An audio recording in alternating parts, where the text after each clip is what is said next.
ये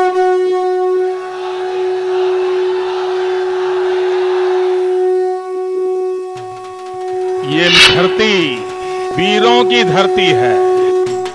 2014 में फिर एक बार गरीब के घर में रोटी के लिए कमल को लेकर के हमें आना है। फिर एक बार कमल और रोटी का नारा लेकर के चलना है। देश जिन मुद्दों की चर्चा करता है, देश जिन मुद्दों के सवाल पूछता है, ये कांग्रेस पार्टी सवाल एक पूछो, जवाब दूसरा देती है। केवल घोषणाओं से काम चलने वाला नहीं। मैं यहां पर कोई पॉलिटिकल भाषण करने नहीं आया। आज हम जिलों में, क्षेत्रों में क्यों फंस के रह गए? आज क्यों नहीं उन हजारों युवाओं के बारे में सोचते जिन्होंने हमें इस सदन में चुनकर भेजा है, ताकि हम उनकी मांगों को रख सकें, उनके उज्जवल भविष्य के लिए यहां पर मांग उठा सकें। अगर सही मायने में शिक्षा का विस्तार करना है तो क्यों केंद्र सरकार को 13-13 महीने केवल हरी झंडी देते हुए क्लासेस शुरू करते हुए हो रहे हैं? ये चिंता का विषय। क्या कारण है कि पिछले 13 महीनों में भी केंद्र सरकार वहां पर केंद्रीय विश्वविद्यालय के लिए हरी झंडी नहीं दे पाई? हिमाचल प्रदेश का एक कोना जो चीन के साथ लगता है, दूसरा जम्मू कश्मीर के, क्या उस प्रदेश के राज्यों को भी 2 केंद्रीय विश्वविद्यालय नहीं चाहिए? मैं आपसे पूछना चाहता हूं, क्या कसूर है हमारा? हम देश की रक्षा करते हैं, बदले में हमें यह मिलता है कि हमारे नौजवान को सेना में भर्ती करने के लिए भी हाथ फैलाने पड़ते हैं। 1 रैंक 1 पेंशन के नाम पर सरकार पिछले कई वर्षों तक कह रही है हम करेंगे, लेकिन किया कुछ नहीं। कि हजारों सैनिक वंचित रह रहे हैं उन सुविधाओं से।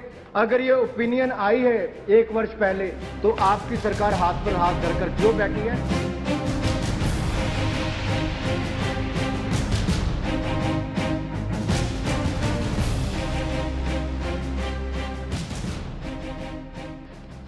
अगर 1000 लोगों के पीछे सबसे ज्यादा शहीदों की संख्या गिनी जाए तो हिमाचल प्रदेश के नौजवानों ने अपनी जान देश की रक्षा के लिए दी है। 26/11 को मुंबई में हमला हुआ, उसमें भी जो एनएसजी टीम का नेतृत्व कर रहे थे वो हिमाचल के ही सपूत थे, ब्रिगेडियर सिसोदिया। और अब तक कुल मिलाकर 963 से ज्यादा मेडल भी हिमाचल प्रदेश के लोगों को, नौजवानों को मिले। लेकिन जब एनएसजी कमांडो ट्रेनिंग सेंटर खोलने की बात आती है, मैंने पिछली बार भी ये मांग इस सदन में उठाई थी, लेकिन आज जब उत्तर मिला तो जो 4 सेंटर केवल हिंदुस्तान में खोले गए, उसमें हिमाचल प्रदेश का नाम कहीं नहीं आता।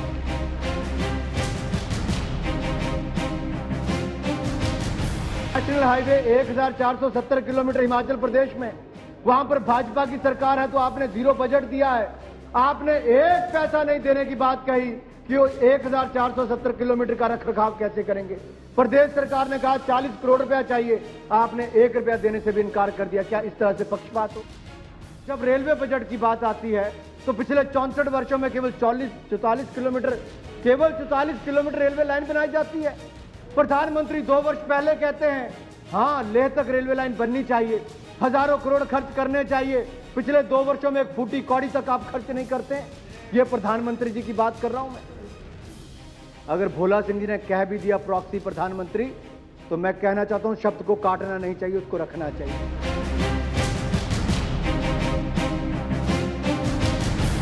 हिमाचल प्रदेश में मांग की गई कि शिमला के अलावा बहुत दूर दूर से कोर्ट के केस लड़ने के लिए शिमला जाना पड़ता है।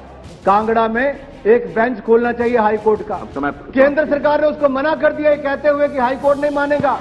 मैं आपसे पूछना चाहता हूं, पहाड़ों में 250 किलोमीटर दूर से जब चंबा से चल के लोग शिमला आएंगे तो हजारों रुपए किराया खर्च करके आते हैं, क्या उसके लिए एक बेंच और खोल देंगे तो क्या वो सही नहीं है? अगर प्रधानमंत्री जी के कहने पर इस देश में कुछ नहीं होता है तो किसके कहने पर होता है? उनसे बात करें।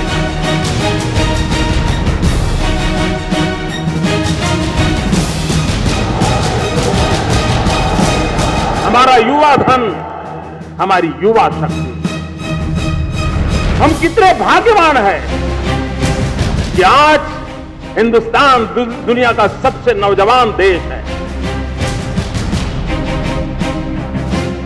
भ्रष्टाचार से मुक्ति के लिए, महंगाई से मुक्ति के लिए, कुशासन से मुक्ति के लिए